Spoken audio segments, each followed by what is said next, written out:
Hi friends, இன்னைக்கு நம்ம சேனல்ல ஒரு ஹெல்த்தியான ரெசிபி பார்க்க போறோம். தண்டுக்கிற பொரியல் எப்படி டேஸ்டியா அட் த சேம் டைம் இந்த கிரீன் கலர் கொஞ்சம் கூட மாறாம பொரிக்கிறது அப்படிங்கறத பார்க்க போறோம். அதுக்கு நான் ஒரு கட்டு அளவுக்குள்ள தண்டுக்கிற எடுத்து நல்லா கழுகிட்டு பொரிக்கிறதுக்கு ஏற்ற மாதிரி நான் கட் பண்ணி வச்சுட்டேன் ஆல்ரெடி. வாங்க இப்போ நம்ம இந்த தண்டுக்கிற பொரியல் எப்படி பண்ணலாம்னு சொல்லிட்டு பார்க்கலாம். தண்டுக்கிற பொரியல் பண்றதுக்கு ஒரு கடாயை அடுப்புல வச்சு நல்லா சூடானதும் கொஞ்சமா எண்ணெய் சேர்த்துக்கிடுவோம். இதுக்கு எண்ணெய் ரொம்ப தேவைப்படாது. எண்ணெய் நல்லா சூடாயிடுச்சு. அரை டீஸ்பூன் கடுகு உளுந்து, 4 வரமிளகா, இது ரெண்டையும் எண்ணெயில நல்லா பொரிய விட்டுருவோம்.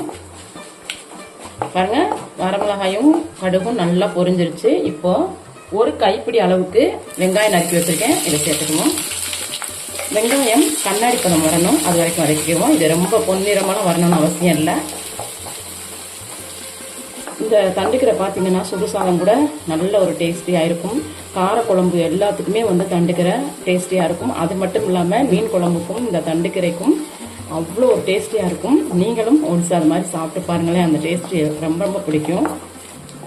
பாருங்கள், வெங்காயம் நல்லா கண்ணாடி பதத்துக்கு வதங்கிடுச்சு. இப்போ நம்ம ஆல்ரெடி க்ளீன் பண்ணி வச்சுருக்க கீரைகளை சேர்த்துருவோம். கீரை தண்ணி இல்லாமல் சேர்த்துக்கணும்.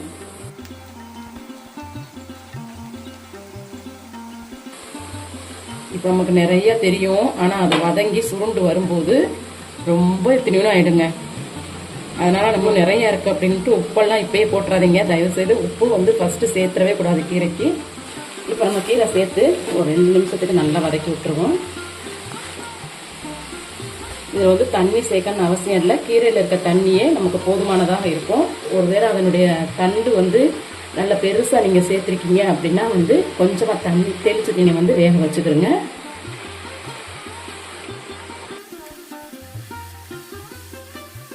இந்த மாதிரி வதக்கி கொடுத்துட்டு ஒரு நிமிஷத்துக்கு மூடி போட்டு விட்டுருவோம். 1 நிமிஷம் ஆயிடுச்சு, ஓப்பன் பண்ணுவோம். பாருங்க, நம்ம எவ்வளவு சேர்த்தோம், அப்படியே நிறைய சேர்த்தோம் இல்லையா?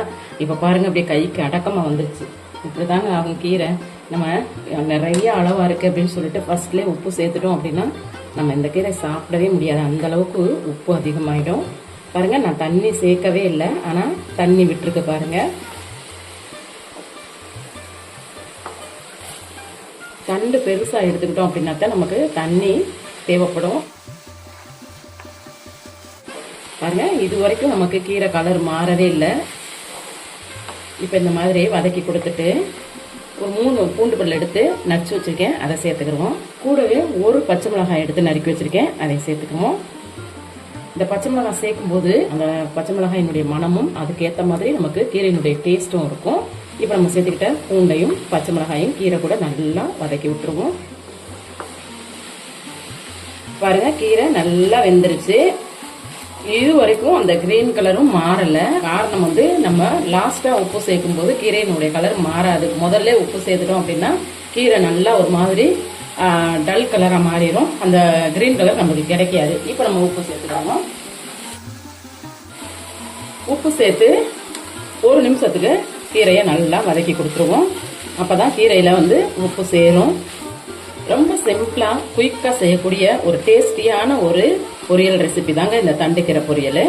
மிஸ் பண்ணாம நீங்களும் இந்த மாதிரி செஞ்சு பாருங்க. டேஸ்ட் ரொம்ப ரொம்ப சூப்பரா இருக்கும். உப்பு சேர்த்து நல்லா கீரை கூட கலந்து விட்டுட்டோம். கீரையும் நல்லாவே வெந்துருச்சு. ஃபைனலா நம்ம கொஞ்சமா தேங்காய் துருவல் சேர்த்துக்கிற போறோம். ஒரு சில்லு அளவுக்கு தேங்காய் எடுத்து அதை மிக்சியில அரைச்சு வச்சிருக்கேன், அதை சேர்த்துக்கிடுவோம். தேங்காய் துருவல் கட்டாயம் கிடையாது. சிலவங்களுக்கு தேங்காய் சேர்க்கறது பிடிக்காது, அவங்க தேங்காயை ஸ்கிப் பண்ணிடலாம். வெறுமனவே கீரையை பொரிச்சு சாப்பிடலாம். ரொம்ப டேஸ்டியா தான் இருக்கும். இப்போ நம்ம சேர்த்துக்கிட்ட தேங்காய் துருவலை கீரை கூட சேர்த்து நல்லா கலந்து விட்டுருவோம். தேங்காய் துருவல் சேர்த்து நம்ம கீரை கூட நல்லா கலந்து விட்டுட்டோம். தேங்காய் துருவல் சேர்த்து ரொம்ப நேரம் அடுப்புலேயே வச்சுக்க கூடாது. இப்போ இதை வேற ஒரு பவுலுக்கு மாத்திக்குவோம்.